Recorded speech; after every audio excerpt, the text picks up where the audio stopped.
আসসালামু আলাইকুম। ক্লাস 9 আগের ক্লাসে আমরা পশ্চিমবঙ্গ চ্যাপ্টারটা রিভিশন শুরু করেছিলাম এবং পশ্চিমবঙ্গের যে প্রাকৃতিক পার্টটা সেটা আমাদের অনেকটা রিভিশন হয়েছিল। তো দেখো তোমাদের সামনেই এক্সাম খুব কাছেই চলে এসছে। তো সেই জন্যেই আমরা পুরো চ্যাপ্টারটা, পশ্চিমবঙ্গ চ্যাপ্টারটা তো অনেক বড়, সেই জন্যই পুরো চ্যাপ্টারটা আমরা খুঁটিয়ে খুঁটিয়ে আজকে আলোচনা করতে পারছি না, কারণ এটা অনেকটা বড় একটা চ্যাপ্টার। তো তোমাদের আরও একটা চ্যাপ্টার রয়েছে যেটা কোশ্চেন অ্যান্সার এগুলো আলোচনা করা রয়েছে। তো সেই জন্যে আমি শুধু কোশ্চেন অ্যান্সারগুলো নিয়ে আজকে আলোচনা করব, যেহেতু তোমাদের সময় খুব কম, আজকেই লাস্ট ক্লাস আমার, আর কোনো ক্লাস নেই। সেই জন্য পশ্চিমবঙ্গ চ্যাপ্টার থেকে কোনগুলো একটু বেশি বেশি করে পড়বে, ভালো করে পড়বে, সেগুলো আমি বলবো। তো দেখো পশ্চিমবঙ্গের দুটো পার্ট রয়েছে, একটা প্রাকৃতিক পার্ট আর একটা হচ্ছে অর্থনৈতিক পার্ট। তাই তো প্রাকৃতিক পার্ট থেকে দেখো তোমরা বড় কোশ্চেনের মধ্যে মানে 5 মার্কসে, দেখো আমি উপরে লিখে দিয়েছি 5 মার্কসে। তো 5 মার্কসের এই কোশ্চেনগুলো একটু ভালো করে পড়বে, যে পশ্চিমবঙ্গের জলবায়ুর বৈশিষ্ট্যটা, আর পশ্চিমবঙ্গের যে ঋতু, কয়টি ঋতু পরিলক্ষিত হয় এবং কোন কোন মাস কোন কোন ঋতু, আর সেই ঋতুর বৈশিষ্ট্যটা, সেগুলো একটু ভালো করে পড়বে। আর দেখো নেক্সট কোয়েশ্চেন রয়েছে মৌসুমি বায়ুর প্রভাব, মানে ভারতের বা পশ্চিমবঙ্গের জনজীবনে মৌসুমি বায়ুর প্রভাব। তো সেটা তোমাদের 5 নম্বরের কোশ্চেন আজিমরা ম্যাম দিয়েছিলেন, তো এটা ভালো করে করবে। আর একটা হচ্ছে পশ্চিমবঙ্গের ভূপ্রাকৃতিক বিভাগ, ভূপ্রাকৃতিক দিক থেকে পশ্চিমবঙ্গকে কয় ভাগে ভাগ করা হচ্ছে, এবং যে কোনো একটি বিভাগ নিয়ে আলোচনা করবে। যেরকম আগের দিন আমি ভূপ্রাকৃতিক বিভাগটা আলোচনা করেছিলাম, যে পশ্চিমবঙ্গকে ভূপ্রাকৃতিক দিক থেকে 3 ভাগে ভাগ করা হচ্ছে: উত্তরের পার্বত্য অঞ্চল, পশ্চিমের মালভূমি অঞ্চল আর সমভূমি অঞ্চল। তো এই 3টে পার্টের মধ্যে যে কোনো একটা তোমরা বিস্তারিতভাবে আলোচনা করতে পারো, তো এটা একটু ভালো করে পড়বে, ঠিক আছে? তারপর দেখো তোমাদের এই প্রাকৃতিক পার্ট থেকে আদমিরা ম্যাম অনেক কোশ্চেন দিয়েছেন, তো সেই সবগুলোই তোমরা ভালো করে পড়বে। 1 নম্বরের অনেক কোশ্চেন দিয়েছেন, 2 নম্বরের দিয়েছেন, 3 নম্বরেরও দিয়েছেন, তো সেগুলো সবগুলোই তোমরা ভালো করে করবে, ঠিক আছে? তারপর দেখো এখানে দেখো পশ্চিমবঙ্গের প্রতিবেশী দেশ ও রাজ্যসমূহ এগুলো রয়েছে। তো প্রতিবেশী দেশের নামগুলো, রাজ্যের নামগুলো, এগুলো ভালো করে পড়বে। আর পশ্চিমবঙ্গের প্রতিবেশী দেশের সর্বোচ্চ শৃঙ্গের নাম, তারপর রাজধানী, প্রধান শহর, প্রধান নদী, এগুলো একটু ভালো করে করবে। এখান থেকে প্রচুর শর্ট কোশ্চেন হবে। প্রত্যেকটা দেশের, প্রতিবেশী দেশের নাম, তাদের রাজধানীর নাম, তারপর উচ্চতম পর্বতশৃঙ্গ, প্রধান নদীর নাম কি, সেগুলো একটু ভালো করে পড়ো। তারপর দেখো রয়েছে পশ্চিমবঙ্গের রাজ্য, প্রতিবেশী যে রাজ্য, সেগুলো একটু ভালো করে করবে তোমরা।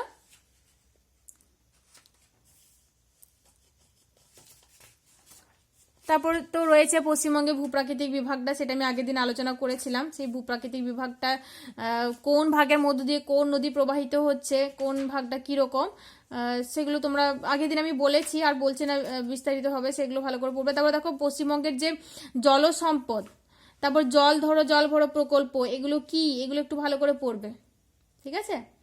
তারপর জল সংরক্ষণ, আর একটা রয়েছে তোমাদের প্রবহমান জল এবং স্থির জল, এই দুই জলের পার্থক্য, প্রবহমান জল এবং স্থির জলের পার্থক্য, সেটা ভালো করে করবে। তারপর দেখো পশ্চিমবঙ্গের মধ্যে খরাপ্রবণ জেলা কোনগুলো, এগুলো একটু ভালো করে করবে তোমরা। তারপর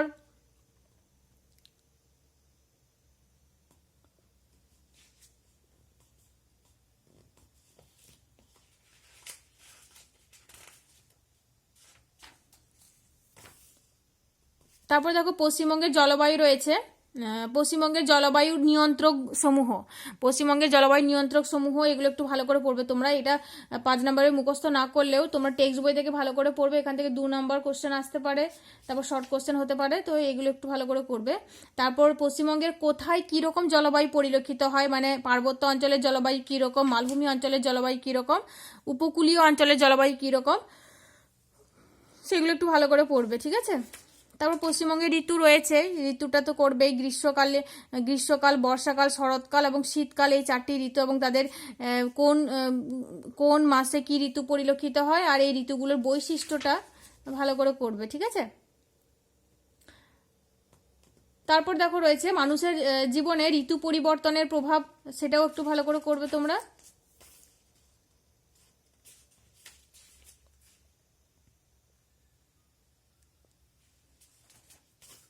তারপর পশ্চিমবঙ্গে মাটি থেকে দেখো, মাটি থেকে প্রচুর শর্ট কোশ্চেন হবে। কোন অঞ্চলে কীরকম মাটি পরিলক্ষিত হয়, পশ্চিমবঙ্গের পার্বত্য অঞ্চলে কীরকম মাটি পরিলক্ষিত হয়, তরাই অঞ্চলে কীরকম, সমভূমি অঞ্চলে, মালভূমি অঞ্চলে এবং উপকূলে কীরকম মাটি পরিলক্ষিত হয়। তো সেগুলো তোমরা ভালো করে পড়বে। যেরকম দেখো পশ্চিমবঙ্গের পার্বত্য অঞ্চলে কীরকম মাটি পরিলক্ষিত হয়, পর্জল মাটি পরিলক্ষিত হয়, তাই তো, পর্জল মাটি দেখতে পাওয়া যায়। তরাই অঞ্চলে দোআঁশ মাটি দেখতে পাওয়া যায়। তারপর সমভূমি অঞ্চলে কীরকম মাটি দেখতে পাওয়া যায়, সমভূমি অঞ্চলে বিভিন্ন ভাগ রয়েছে, বিভিন্ন অঞ্চলে বিভিন্ন ধরনের মাটি দেখতে পাওয়া যায়, এটা একটু ভালো করে পড়বে। আর মালভূমি অঞ্চলে লাল ল্যাটেরাইট মাটি দেখতে পাওয়া যায়, আর উপকূল অঞ্চলে লবণাক্ত মাটি দেখতে পাওয়া যায়, তাই তো। তো এটা একটু ভালো করে পড়বে।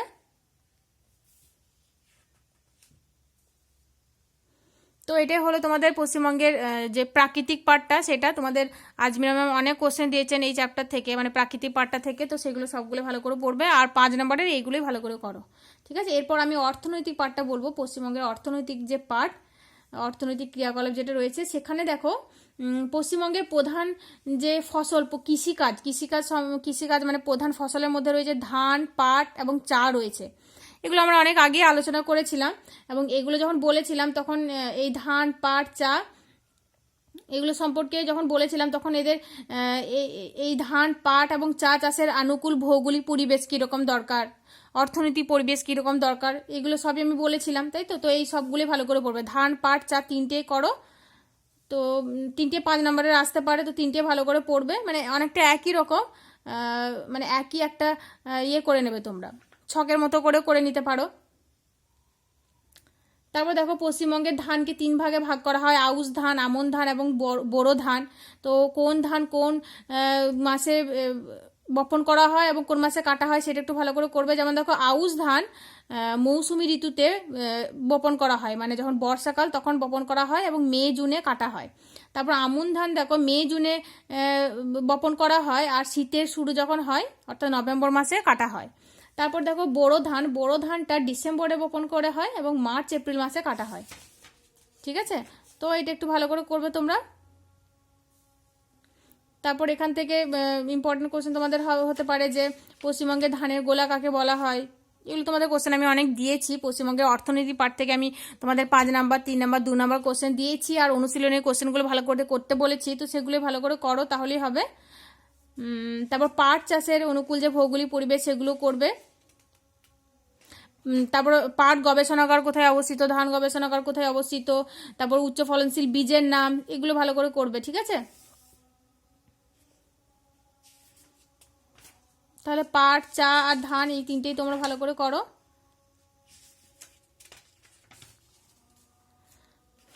তারপর দেখো তোমাদের রয়েছে পশ্চিমবঙ্গের শিল্পের মধ্যে রয়েছে লৌহ ইস্পাত শিল্প। তো তোমরা এখানে লৌহ ইস্পাত শিল্পের উন্নতির কারণ, পশ্চিমবঙ্গে লৌহ ইস্পাত শিল্প গড়ে উঠেছে কেন, তার কারণগুলো করবে। এখানে দেখো লৌহ ইস্পাত শিল্পের বেশ কিছু সমস্যাও রয়েছে এবং সম্ভাবনাও রয়েছে। তো সমস্যা সম্ভাবনাটা একটু করবে। তবে তোমরা পশ্চিমবঙ্গের লৌহ ইস্পাত শিল্প গড়ে ওঠার কারণ কি এটা একটু ভালো করে করবে, ঠিক আছে।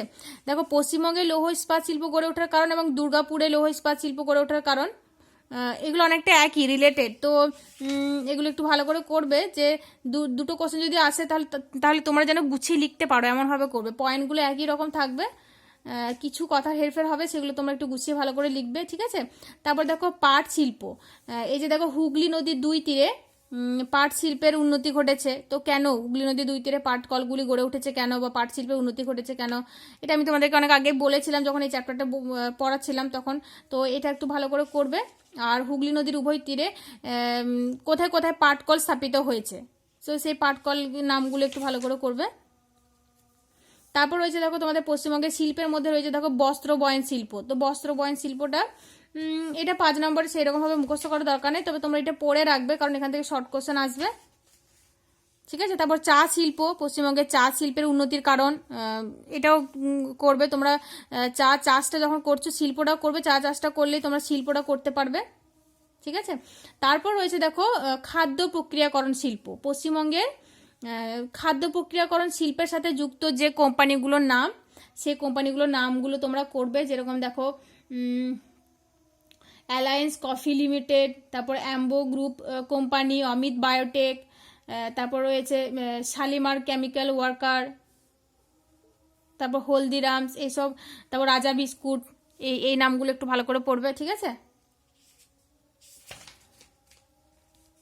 তারপর দেখো তোমাদের রয়েছে পর্যটন শিল্প। তো পশ্চিমবঙ্গ পর্যটন শিল্পে খুবই উন্নত, তো এটা তোমরা করবে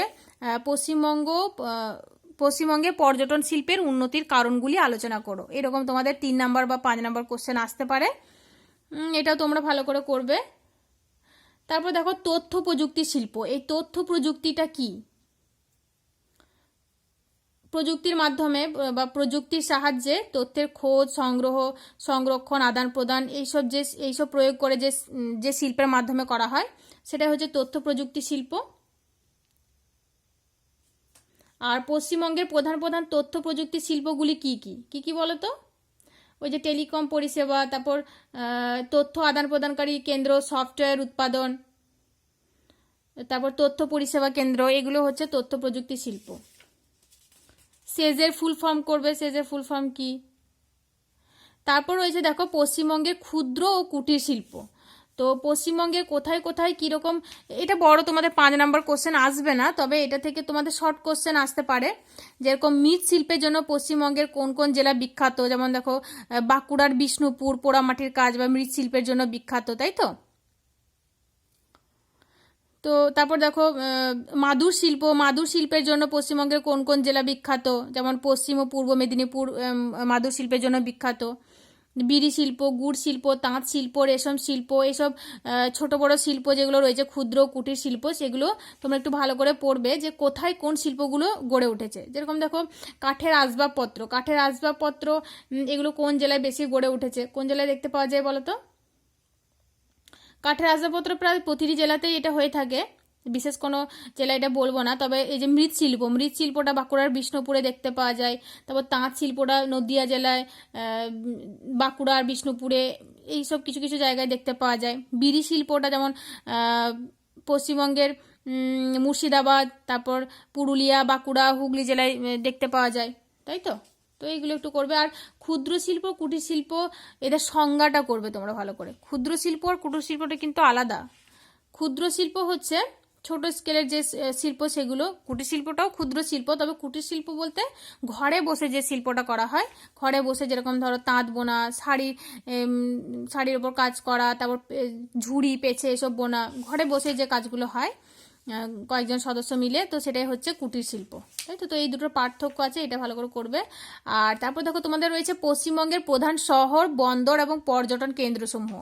এটা থেকে তোমাদের 5 নম্বর কোশ্চেন হবে না, তবে এখান থেকে প্রচুর শর্ট কোশ্চেন হবে, 2 নম্বর কোশ্চেনও আসতে পারে। তো এটা তোমরা ভালো করে করবে। যেরকম দেখো পশ্চিমবঙ্গের জেলা কলকাতার এখানে প্রধান শহর কি, এটা কি জন্য বিখ্যাত, এখানে কি কি রয়েছে, যেরকম দেখো রবীন্দ্র সেতু রয়েছে, ইডেন গার্ডেন, তারপর মেট্রো রয়েছে, চিড়িয়াখানা রয়েছে, সায়েন্স সিটি, নিকো পার্ক, এসব রয়েছে, এটার জন্য বিখ্যাত। আর কলকাতা হচ্ছে পশ্চিমবঙ্গের কি বলতো, পশ্চিমবঙ্গের রাজধানী হচ্ছে কলকাতা, তাই তো। আর কলকাতা বন্দর মারফত জিনিসপত্র আমদানি রপ্তানি করা হয়। তারপর দেখো পূর্ব মেদিনীপুর জেলা, এটা কি জন্য বিখ্যাত। তারপর হাওড়া জেলা, হুগলি জেলা, প্রত্যেকটা জেলা এখানে রয়েছে। আর এবং তাদের বিশেষ বিশেষ স্থান, বিশেষ বিশেষ শহরের নাম, সেগুলো কি জন্য বিখ্যাত, সেগুলো সব কিছুই রয়েছে।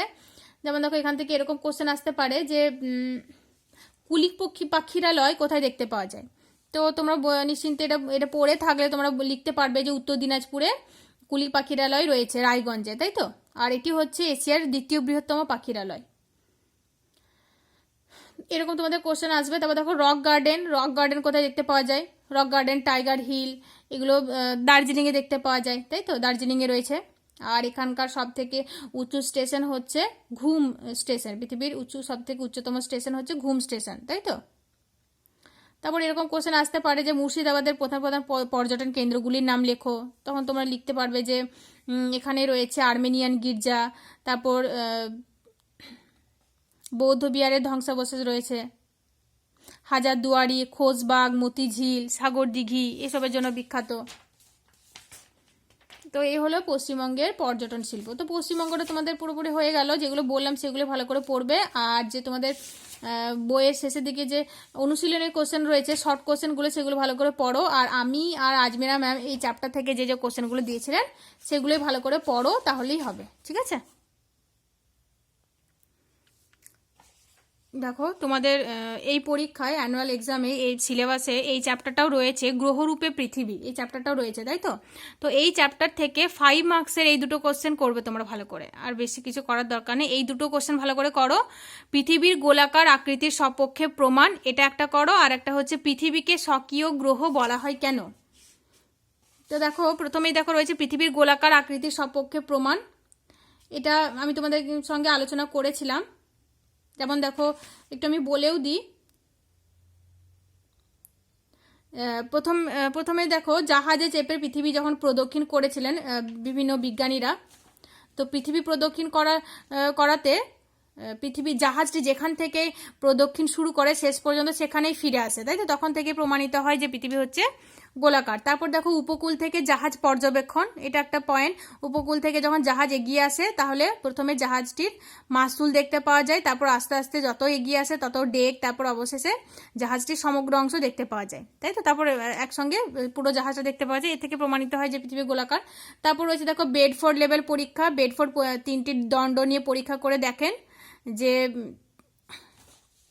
মানে একই দূরত্বে 3টি খুঁটি পুঁতে রাখেন সমুদ্রের মধ্যে 5 কিলোমিটার দূরত্বে। তারপর তিনি যখন অনেক উঁচু থেকে প্রদক্ষিণ করেন তখন দেখেন যে মাঝখানের দণ্ডটা একটু উঁচুতে রয়েছে। তো এটা যেহেতু পৃথিবী গোলাকার সেজন্য এরকম হয়। তারপর দেখো মেরু নক্ষত্রকে যদি দেখা যায় তাহলেও কিন্তু নক্ষত্রে কৌণিক মানের তারতম্য দেখা যায়। তো সেই কৌণিক মানের তারতম্য থেকেই প্রমাণিত হয় যে পৃথিবী হচ্ছে গোলাকার।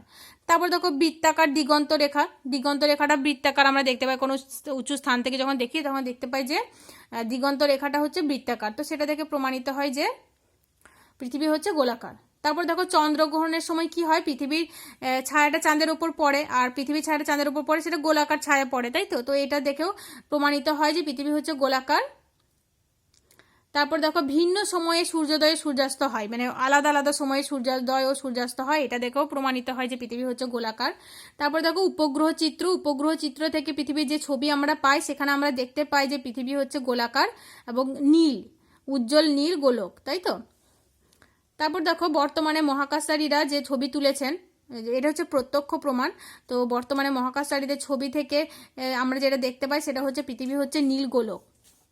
ঠিক আছে? তো তাহলে আমরা বলতে পারি যে পৃথিবী হচ্ছে গোলাকার, মানে গোলাকার আকৃতির সপক্ষে প্রমাণ এগুলো। তবে বর্তমানে প্রমাণিত হয় যে পৃথিবীর আকৃতি হচ্ছে অভিগত গোলাকার। তারপরে আবার আরও কিছু পরে সেটাকে পরিমার্জিত করে প্রমাণিত হয় যে পৃথিবীর আকৃতি পৃথিবীর মতোই, অর্থাৎ জিওড আকৃতি, তাই তো? তো এটা ভালো করে পড়বে। তারপর দেখো পৃথিবীকে স্বকীয় গ্রহ বলা হয় কেন, এটাও আমি আলোচনা করেছিলাম, রিভিশন ক্লাসও এটা বলেছিলাম, তাহলে আমি বিশেষভাবে সেটা আর বলছি না।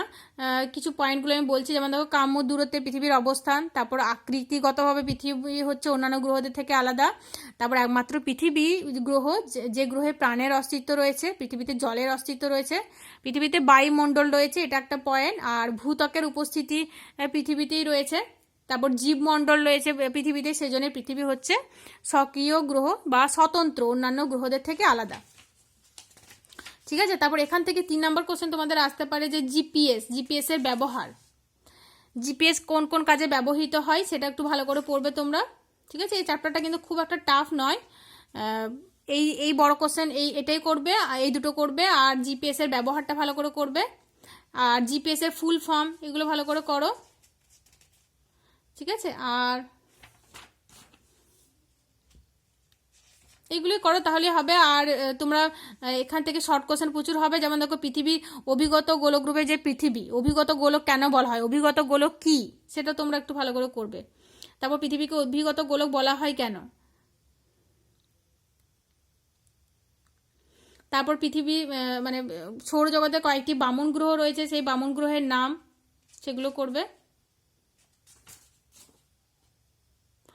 আর বামন গ্রহ এবং কুলীন গ্রহের পার্থক্য এটাও তোমরা ভালো করে করো। বলয় গ্রহ কাকে বলে, রাক্ষসী গ্রহ কাদের বলা হয়, এগুলো করবে ভালো করে। এই চ্যাপ্টারটা বেশি বড় নয়, ছোটই চ্যাপ্টারটা, তারপর পৃথিবীর পরিধি নির্ণয় করেন কে প্রথম, এটাও করবে তোমরা। গ্রিক পণ্ডিত এরাটোস্থেনিস পৃথিবীর পরিধি প্রথম নির্ণয় করেন, তাই তো? এটাও করবে। এখান থেকে প্রচুর শর্ট কোশ্চেন হবে। শর্ট কোশ্চেনগুলো আমি তো বলেছি তোমাদের সঙ্গে, মানে তোমাদেরকে বলেছি এই অনুশীলনী থেকে করতে, সেগুলো ভালো করে করো। আর এই চ্যাপ্টার থেকে বাকি যে 2 নাম্বার 3 নাম্বার কোশ্চেন দিয়েছি সেগুলো সবগুলো ভালো করে করবে, তাহলেই হবে, ঠিক আছে? তো এই দুটো চ্যাপ্টার আমি বললাম। বাকি যে চ্যাপ্টারগুলো রয়েছে যেগুলো এই পরীক্ষায় রয়েছে, আবহবিকার রয়েছে, ভারতের সম্পদ রয়েছে, আর একটা কি যেন চ্যাপ্টার রয়েছে, তো সেগুলো আজমিরা ম্যাম তোমাদের সঙ্গে আলোচনা করেছেন। তো সেগুলো ভালো করে পড়ো যেগুলো উনি বলে দিয়েছেন। আর যদি কোনো সমস্যা হয় আমার সঙ্গে কন্ট্যাক্ট করবে, ঠিক আছে? আসসালামু আলাইকুম।